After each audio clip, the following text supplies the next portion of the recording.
Bom dia, pessoal, tudo bem com vocês? Hoje eu vim trazer uma palavra, algo que Deus tem colocado no meu coração desde o começo desse ano e está muito relacionado às promessas de Deus para o seu povo, para os seus filhos, as palavras que Ele tem nos entregado nesses últimos tempos e o tempo de espera que nós devemos vivenciar para que nós possamos ver o cumprimento de tudo aquilo que Deus falou que iria acontecer. O que eu quero ler está lá em Eclesiastes, capítulo 3, versículo 1, e diz assim: Para tudo há uma ocasião certa, há um tempo certo para cada propósito debaixo do céu.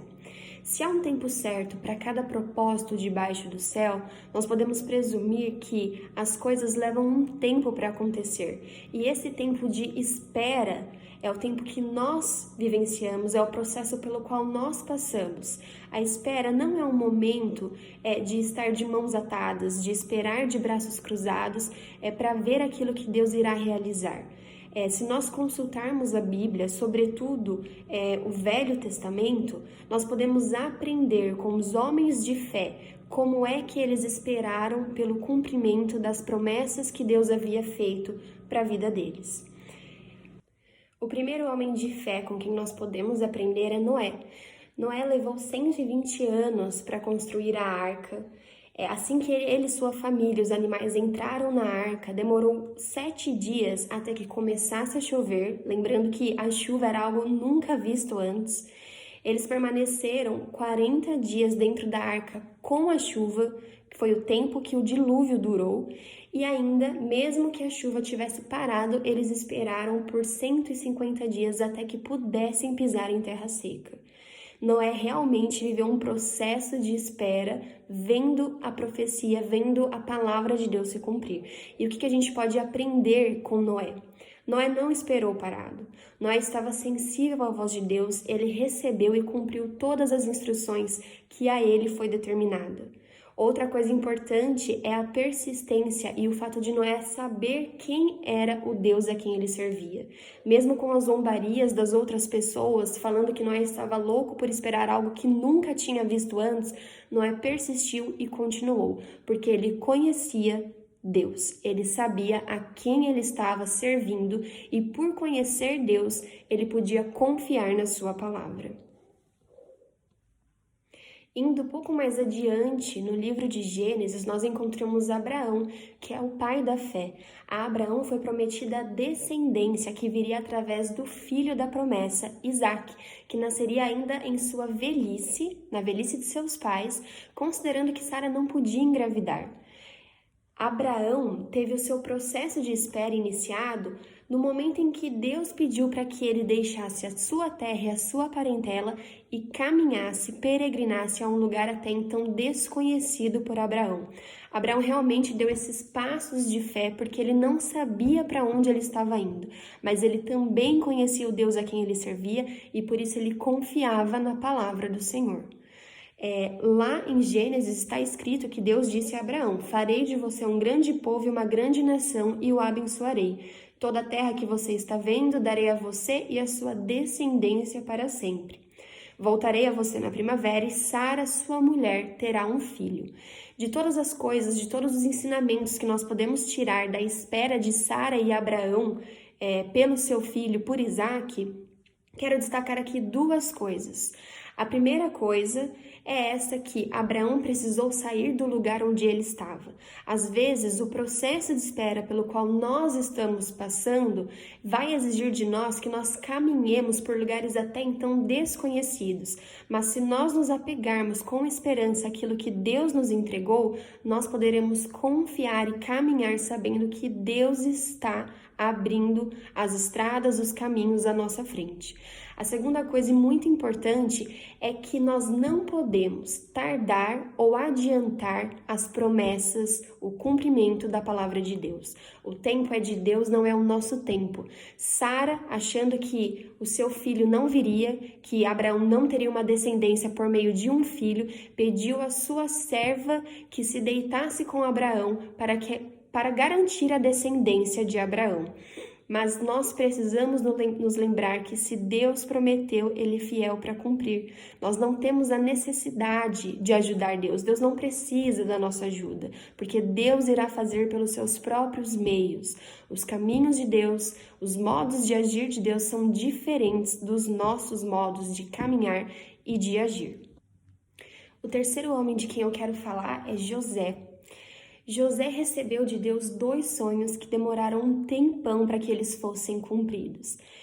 O processo de espera de José começou desde que ele fora vendido pelos seus irmãos como escravo e foi parar no Egito. José saiu de sua terra e foi parar no Egito enquanto escravo. Às vezes, o processo de espera pelo qual nós estamos passando vai nos proporcionar essas mudanças de rota.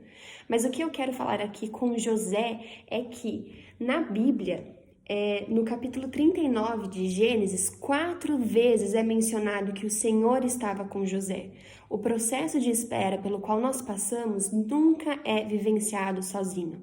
O processo de espera não é sinônimo de solidão, mas de solitude. É saber que aquele que te prometeu que tem algo para entregar a você estará com você nesse processo de espera. Uma segunda coisa que nós podemos aprender com a história de José refere-se ao seu caráter de integridade. Já estando no palácio do faraó, José não se rendeu àquilo que poderia ser enxergado, julgado como um prazer momentâneo, como na situação em que a mulher de Potifar tenta alguma coisa com José. José se manteve firme, obediente a Deus, sabendo o que era correto e o que não era correto. Ele mostrou integridade nessa situação específica, tanto para com o faraó quanto para Deus. O que nós podemos aprender com isso? Que às vezes no nosso processo de espera, a gente pode confundir a espera, o cumprimento de algo real que Deus está para realizar com prazeres momentâneos. Nós precisamos entender, saber e confiar que aquilo que está por vir é maior do que o mundo pode nos oferecer. Eu não sei pelo que você tem esperado, mas nós vimos aqui com esses 3 homens que esse período de espera até que aquilo que Deus nos prometeu seja cumprido requer de nós obediência, sensibilidade à voz de Deus, integridade, perseverança e requer que nós conheçamos aquele que nos prometeu. Se nós sabemos pelo que nós esperamos e sabemos quem foi que nos prometeu, esse período de espera, que antes era visto como um período de angústia, passa a ser um período de esperança, um período que nós iremos passar e que nós poderemos descansar em Deus, um período que vai nos trazer processos de restauração e de transformação de áreas das nossas vidas que precisam ser tratadas. E agora, para finalizar, eu quero lembrar vocês de uma promessa que foi feita a mim e que foi feita a você também. Está lá em Atos, capítulo 1, do versículo 9 ao versículo 11, e diz assim: Depois de dizer essas coisas, ele foi levado às alturas enquanto eles olhavam, e uma nuvem o encobriu de seus olhos. Estando eles com os olhos fixos no céu, enquanto ele subia, apareceram junto deles 2 homens vestidos de branco, que lhes disseram: Homens galileus, por que estáis olhando para o céu? Esse Jesus, que dentre vós foi elevado ao céu, virá do mesmo modo como vistes partir. Eu quero lembrar você que há algo maior pelo qual nós podemos esperar. Há alguém pelo qual nós esperamos, alguém que vale, por quem vale a pena esperar. Nós temos essa promessa de que Jesus irá voltar. E em relação a isso, a Bíblia também nos traz instruções de como nós podemos esperar para que essa promessa feita ao povo de Deus possa ser cumprida. A Bíblia fala que nós devemos perseverar, que nós devemos vigiar, preparar as nossas candeias, que nós devemos ir pregar o Evangelho e fazer discípulos.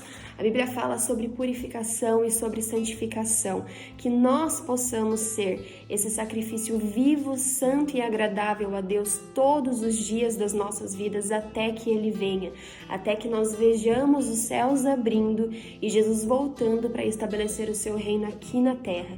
Que esse processo de espera pela volta de Deus não seja um processo de angústia, mas que você viva ele tendo a esperança e a certeza de que o Rei irá voltar. Uma semana abençoada para você.